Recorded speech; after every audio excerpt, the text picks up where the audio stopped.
ಆತ್ಮೀಯ H16 news ಅರ್ಧಿ ಸೀತಾರಾಮ್ಗೆ ಸ್ವಾಗತ. ನಾನು ನಿಮ್ಮ YMI ಅಥವಾ ಮಲ್ಲಪ್ಪ ಜೋತಾವರ್. ಆತ್ಮೀಯರೇ, ಅಂತೂ ಇಂತೂ ಗುಟ್ಕಾ ಬಂದ್, ನಿಷೇಧ.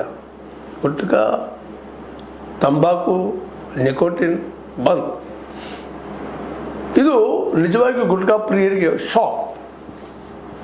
ಆದರೆ ನಿಜವಾಗಿಯೂ ಡಿ ಕೆ ಸರ್ಕಾರ, ಡಿ ಕೆ ಶಿವಕುಮಾರ್ ಅವರು ಈ ಒಂದು ನಿರ್ಧಾರ ತೆಗೆದುಕೊಂಡು ಬಹಳ ಒಳ್ಳೆಯ ಕೆಲಸ ಮಾಡಿದ್ರು ಬಹಳಷ್ಟು ಜನರ ಅಭಿಪ್ರಾಯ. ಅದರಲ್ಲೂ ಒಂದು ಏನಪ್ಪ ಅಂದರೆ, ಸಮಾಜವನ್ನು ಆರೋಗ್ಯಪೂರ್ವವಾಗಿ ನೋಡುವಂಥ ಜನಕ್ಕೆ ಈ ಡಿಸಿಷನ್ ತೊಗೊಂಡಿದ್ದು ಭಾಳ ಒಳ್ಳೆಯದು ಅಂತ. ಭಾಳ ಅಂದರೆ ಭಾಳ ಹೇಳಲಿಕ್ಕೆ ಸಾಧ್ಯ ಇಲ್ಲ. ಇದ್ರ ಜೊತೆಗೆ ಸಾರಾಯಿ, ಅದ್ರ ಜೊತೆಗೆ ಇನ್ನುಳಿದ ವೈನ್ಸ್ಗಳೇನಿದ್ದಾವ ಅವತ್ತೂ ಸಹಿತ ಬ್ಯಾನ್ ಮಾಡಬೇಕು ಅನ್ನೋದು ಭಾಳಷ್ಟು ಜನರ ಅಭಿಪ್ರಾಯ. ಅದರಲ್ಲೂ 50% ಇರುವಂಥ ಹೆಣ್ಮಕ್ಕಳೆಲ್ಲರೂ ಇದನ್ನು ಬಯಸ್ತಾ ಇದ್ದಾರೆ. ಅದರಲ್ಲಿ ಒಂದು 2% ಪಾಪ ಕುಡಿತಾ ಇರ್ಬೋದು ಹೆಣ್ಮಕ್ಳಿಲ್ಲ ಅಂತಲ್ಲ. ಅವರೆಲ್ಲರೂ ಒಂದು ಅಭಿಪ್ರಾಯ, ಮೊದಲು ಸಾರಾಯಿ ಬಂದ್ ಮಾಡ್ರಿ, ಇದು ಬಂದ್ ಮಾಡ್ರಿ. ಇತಿಹಾಸದಲ್ಲಿ ಇದ್ರ ಪ್ರಯತ್ನ ಮಾಡಿದವರು ಟಿಪ್ಪು ಸುಲ್ತಾನ್, ಅಂದ್ರೆ ಅವರು ಯಶಸ್ವಿನೂ ಆಗಿದ್ದರು, ಕಂಟ್ರೋಲ್ ಮಾಡಿದರು ತಮ್ಮ ರಾಜ್ಯದಲ್ಲಿ. ಇವತ್ತು ಇಲ್ಲೇ ಕರ್ನಾಟಕದಲ್ಲಿ ಡಿ ಕೆ ಶಿವಕುಮಾರ್ ಅವರು ನಿರ್ಧಾರ ತೆಗೆದುಕೊಂಡ ಗುಟ್ಕಾ ವಿಷಯದಲ್ಲಂತೂ ದೊಡ್ಡ ಒಳ್ಳೆಯ ಹೆಜ್ಜಿಟ್ಟಿದ್ದಾರೆ. ಎಲ್ಲರೂ ಶಬಾಷ್ ಅಂತ ಹೇಳುವಂಥದ್ದು. ಯಾಕಂದರೆ ಹೌದು, ಲಾಭ ಬರ್ತದ, ಇದ್ರೊಳಗೆ ಒಂದು ಜನ ಬದುಕ್ತಾರ, ಅದು ಸುಳ್ಳೇನಲ್ಲ. ಅಡ್ಗೆ ಬೆಳೆಯವ್ರು ಬೆಳಿತಾರೆ, ಬದುಕ್ತಾರೆ, ತಂಬಾಕು ಬೆಳೆಯವ್ರು ಬದುಕ್ತಾರೆ. ಆದರೆ ಇವರ ಬದುಕಿಗೆ ಇನ್ನೊಬ್ಬರು ಬಲಿ ತೊಗೊಳ್ಳೋದು ಇದು ಎಲ್ಲಿ ನ್ಯಾಯ ಅನ್ನುವಂಥ ಒಂದು ದೊಡ್ಡ ಪ್ರಶ್ನೆ ಇಲ್ಲಿವರೆಗೆ ಇತ್ತು, ಈಗೂ ಅದ. ಈ ಸರಾಯಿ ಬದಲಾಗಿ ಸಹಿತ ಪರ್ಮಿಷನ್ ಕೊಡಬಾರ್ದಾಗಿತ್ತು. ಗಾಂಧೀಜಿಯವ್ರು ಬಯಸಿದ್ದು ಇದು ನಾಡಲ್ಲ ಅಂತ. ಒಂದು ವೇಳೆ ಗಾಂಧೀಜಿಯವ್ರು ಬಯಸಿದಂಗೆ ಇಡೀ ಸಾರಾಯಿ ಮತ್ತು ಇವತ್ತಿನ ಗುಟ್ಕಾ ನಿಷೇಧ ಮಾಡಿದ್ದಿದೆ, ಅಂದ ನಿಷೇಧ ಮಾಡಿ ಹೋಗಿಬಿಟ್ಟಿದ್ರೆ ಇವತ್ತು ಈ ರಾಜ್ಯ, ಈ ದೇಶ ಸಂಪೂರ್ಣವಾಗಿ ಒಂದು ಆದರ್ಶಮಯವಾದಂಥ ಒಂದು ಸುಸಂಸ್ಕೃತ ಅಷ್ಟಲ್ಲ, ಆರೋಗ್ಯದಲ್ಲಿ ಆರೋಗ್ಯ ಆಗುವಂಥ ಒಂದು ದೊಡ್ಡ ಏನಪ್ಪ ಅಂತ ಸಂಸ್ಥೆ ಆಗಿಬಿಡುತ್ತೆ ಜಗತ್ತಿನಲ್ಲಿ ಅಂತ.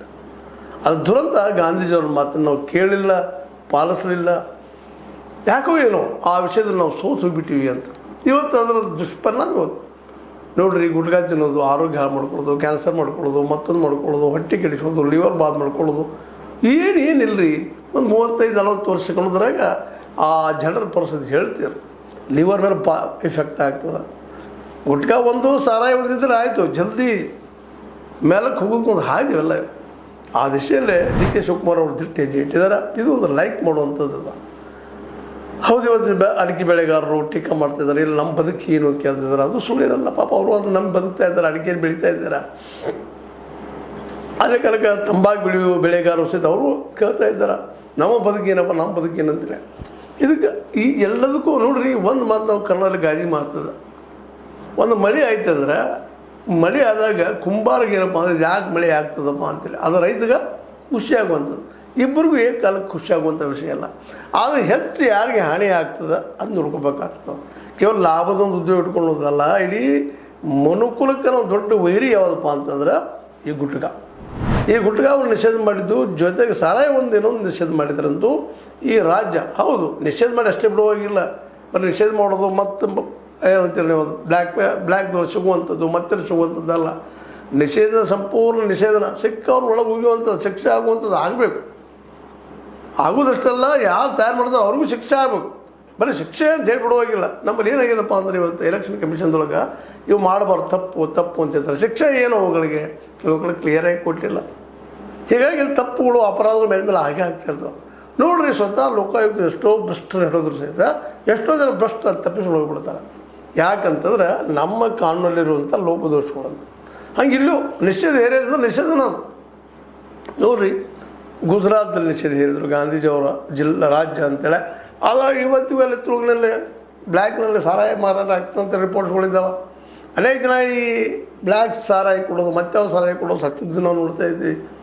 ಅದೇ ಕಾಲಕ್ಕೆ ಈ ಬಿಹಾರದಲ್ಲೂ ಸಹಿತ ಸಾರಾಯಿ ನಿಷೇಧ ಹಾಕಿದ್ರು, ಅದು ಯಶಸ್ವಿ ಆಗಲಿಲ್ಲ. ಕಾರಣ ಅಂದರೆ ಅಲ್ಲಿ ರಾಜಕಾರಣಿಗಳಿಗೆ ವಿಲ್ ಪವರ್ ಇಲ್ಲ ಅಂತ. ಹೀಗಾಗಿ ಅಲ್ಲಿ ಸಾರಾಯಿ ಎನ್ನುವಂಥದ್ದು ಗುಪ್ತ ನಡೆಯುವಂಥದ್ದು, ಸರ್ಕಾರಕ್ಕೆ ಇನ್ನೊಂದು ರೀತಿ ಲಾಭ ಮಾಡುವಂಥ ಉದ್ಯೋಗ ಆಗಿಬಿಡ್ತು ಎರಡೂ ರಾಜ್ಯಗಳಲ್ಲಿ. ಹೀಗಾಗಿ ಇವತ್ತಿಗೂ ಸಾರಾಯಿ ನಿಷೇಧಿದ್ರು ಸಿಗ್ತದೆ. ನೀವು ಒಂದಕ್ಕೆ 2 ಲೀಟ್ರ್, 10 ಲೀಟ್ರ್, 20 ಲೀಟ್ರ್ ಹಂಗೆ ಇಲ್ಲೂ ಇದು ಆಗಬಾರ್ದು ಅಂತ. ಅದು ಮಾಡಿದರೆ ವ್ಯರ್ಥ ಅಂತ. ಈ ಸಲ ಮಾಡಿದ್ರು ವ್ಯರ್ಥ. ಹೌದು, ಅಡಿಕೆ ಬೆಳೆಯೋರಿಗೆ, ಒಂದು ತಂಬಾಕು ಬೆಳೆಯೋರಿಗೆ ಮುಂದಿನ ವರ್ಷದ ಬೆಳೆಯೋಗಿಲ್ಲಪ್ಪ, ಈಗೇನು ಬೆಳೆದ್ರಿ ಅದರ ಪರಿಹಾರ ಕೊಟ್ಟು ಅದನ್ನು ಮುಚ್ಚುವಂಥ ಕೆಲಸನೂ ಆಗಬೇಕಾಗಿದೆ. 1 ವರ್ಷ ಅಂತ ಈಗ ಬ್ಯಾನ್ ಮಾಡಿದ್ದಾರೆ ಗುಟ್ಕಾದ ಮೇಲೆ. ಈ 10ನೇ ತಾರೀಕಿನಿಂದ ಮುಂದಿನ ವರ್ಷದ 9ನೇ ತಾರೀಕು ಆಗಸ್ಟ್ 9ರ ತನಕ ಇದು ಬ್ಯಾನ್ ಮಾಡಿದ್ದಾರೆ. ಒಳ್ಳೆಯ ಕೆಲಸ ಮಾಡಿದ್ದಾರೆ. 1 ವರ್ಷ ಅಲ್ಲ, ನಿರಂತರ ಪೂರ್ತಿಯಾಗಿ ಬಂದಾಗ ಇದರಿಂದಾಗಿ ಕೆಲವು ಕುಟುಂಬಗಳಿಗೆ ಪೆಟ್ಟು ಬೀಳ್ತದೆ. ನಾವು ಏನು ಅಲ್ಲ ಹೇಳಲಿಕ್ಕೆ ಸಾಧ್ಯನೇ ಇಲ್ಲ. ಆದರೆ ಕೆಲವು ಕುಟುಂಬಗಳ ಸಲುವಾಗಿ ಹಲವು ಕುಟುಂಬಗಳನ್ನು ಏನಪ್ಪ ಅಂದರೆ ದುರಂತಕ್ಕೆ ತಳ್ಳೋದು, ಅವುಗಳಿಗೆ ನೋವಾಗುವಂಥದ್ದು ಮಾಡೋದು, ಅನಾರೋಗ್ಯ ಹೆಚ್ಚಾಗುವಂಥದ್ದು ಮಾಡೋದು, ಇದು ಯಾವ ನ್ಯಾಯ ಅಂತ. ಏಕೆಂದರೆ ನ್ಯಾಯ ಎಲ್ಲರಿಗೂ ಸಿಗಬೇಕು.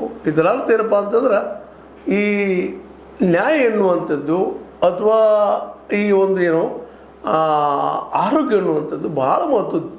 ಈಗ ಹರಿದಾಗಿದ್ದಾಗ ಅನಿಸೋದ್ರಿ ಅದು ಎಲ್ಲ ಆರಾಮ ಅನಿಸ್ತದೆ, ಬೆಸ್ಟ್ ಅದು ದ ಬೆಸ್ಟ್. ಅದು ಸ್ವಲ್ಪ ಇಳಿ ವಯಸ್ಸಾಗಲಿಕ್ಕೆ ಇತ್ತಪ್ಪ ಅಂತಂದ್ರೆ ಒಂದೊಂದು ರೋಗಗಳು ಕಾಣಿಸ್ಕೊಳಕ್ಕಿದ್ದಾಗ ಅಲ್ಲಿ ತಡೆಯುವ ಶಕ್ತಿ ಶರೀರಕ್ಕೆ ಇರೋದಿಲ್ಲ. ಯಾಕಂದ್ರೆ ಶರೀರ ತನ್ನ ಶಕ್ತಿ ಹೇಳ್ಕೊಂಡ್ಬಿಟ್ಟಿರ್ತದೆ, ರೆಸಿಸ್ಟೆನ್ಸ್ ಪವರ್ ಕಳ್ಕೊಂಡ್ಬಿಟ್ಟಿರ್ತದೆ, ಬದುಕು ಶಕ್ತಿ ಕಳೆದಿರ್ತದೆ, ಡೈಜೆಷನ್ ಪವರ್ ಕಡಿಮೆ ಆಗಿರ್ತದೆ. ಎಲ್ಲರೂ ಒಂದು ರೋಗ ಬಂತಂದ್ರೆ ಹಲವು ರೋಗಗಳು ಒಂದಕ್ಕೊಂದು ಜಾಯಿಂಟ್ ಆಗ್ತದೆ ಹೋಗ್ತಾವೆ. ಡಯಾಬಿಟಿಸ್ ಆಗ್ತದೆ, ಡಯಾಬಿಟಿಸ್ BP ಬರ್ತದೆ, ಅದ್ರ ಮತ್ತೆ ಇನ್ನುಳಿದ ರೋಗಗಳು ಬರೋಕ್ಕೆ ಶುರು ಆಗ್ತಾವೆ. ಯಾಕೆ ಶರೀರ ತನ್ನ ಮೂಲ ಒಂದು ಏನು ಶಕ್ತಿ ಇರ್ತದೆ ಇದು ಕಳ್ಕೊಂಡು ಹೋಗಿಬಿಡ್ತದೆ.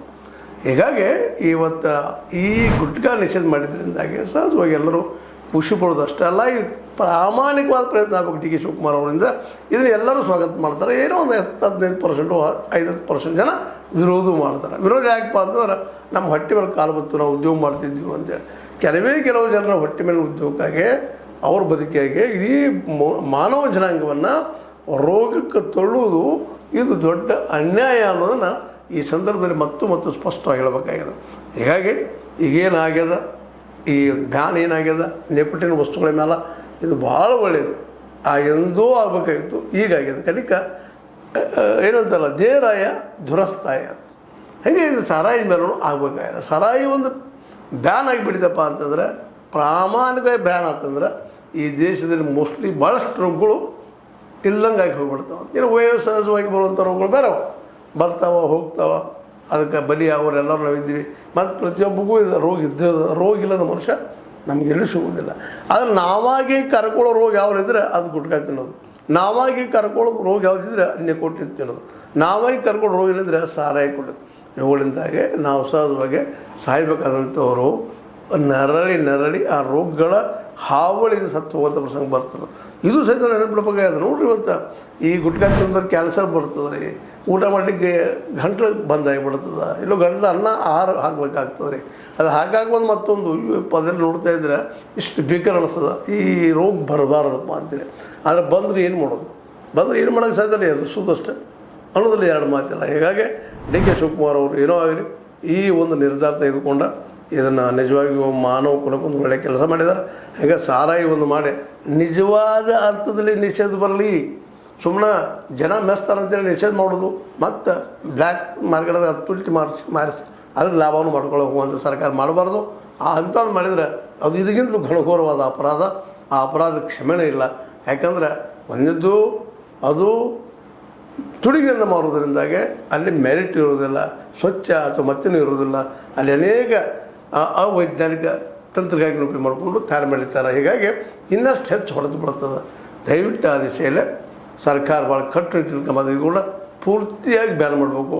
ಮತ್ತು ಈ ವರ್ಷ ಮುಂದಿನ ವರ್ಷ ಅಡಿಕೆ ಬೆಳೆಗಾರರಿಗೆ, ತಂಬಾಕು ಬೆಳೆಗಾರರಿಗೆ ಪರಿಹಾರ ಕೊಟ್ಟೆ.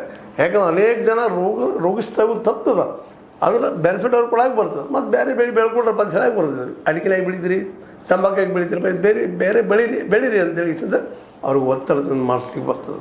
ಅದೇನೂ ಇರಲಿ, ಕೆಲವರ ದುಃಖಕ್ಕಾಗಿ ಇಡೀ ಮನುಕುಲವನ್ನು ದುಃಖಕ್ಕೆ ನೀಡೋದು ನ್ಯಾಯ ಅಲ್ಲ ಅನ್ನೋದು ಸಾಮಾನ್ಯ ನಂಬಿಕೆ. ಇದು ನೀವೇ ನಿಂತೀರಿ, ನಾ ಮಾತಾಡಿ ತಪ್ಪು ಮಾಡಿಸ್ತೀನಿ, ತಪ್ಪು ಮಾಡ್ರಿ, ಸರಿ ಇರಲ್ರಿ, ಏನಾರಲ್ಲಿ ಮಾತಾಡ್ತಾ ಇರ್ರಿ.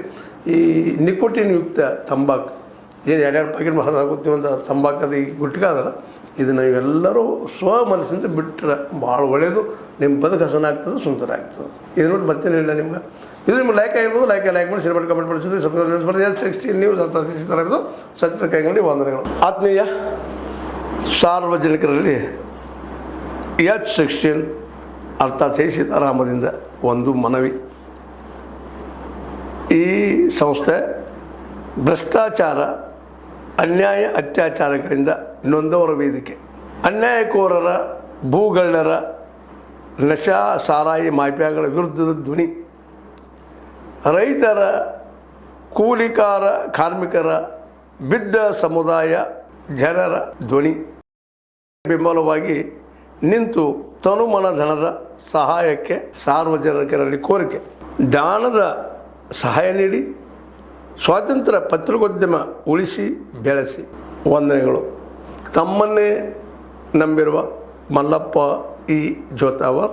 ಈ ಕೆಳಗಿನ QR ಸ್ಕ್ಯಾನ್ ಮಾಡಿ ಅಥವಾ ಈ ನಂಬರ್ ಅಂದರೆ 7411402405ಗೆ ಇಲ್ಲ 9686864852ಗೆ ನೀವು ಫೋನ್ಪೇ ಮಾಡಿ, ಪೇಟಿಎಮ್ ಮಾಡಿ ಅಥವಾ ಇನ್ನಾವುದೇ ಮಾಧ್ಯಮದಿಂದ ಗೂಗಲ್ ಮೂಲಕ ಸಹಾಯ ಮಾಡಿ ಈ ಪ್ರಾಮಾಣಿಕ ಪತ್ರಿಕೋದ್ಯಮವನ್ನು ಉಳಿಸಿ ಅಂತ ಮತ್ತೊಮ್ಮೆ ಮನವಿ. ವಂದನೆಗಳು.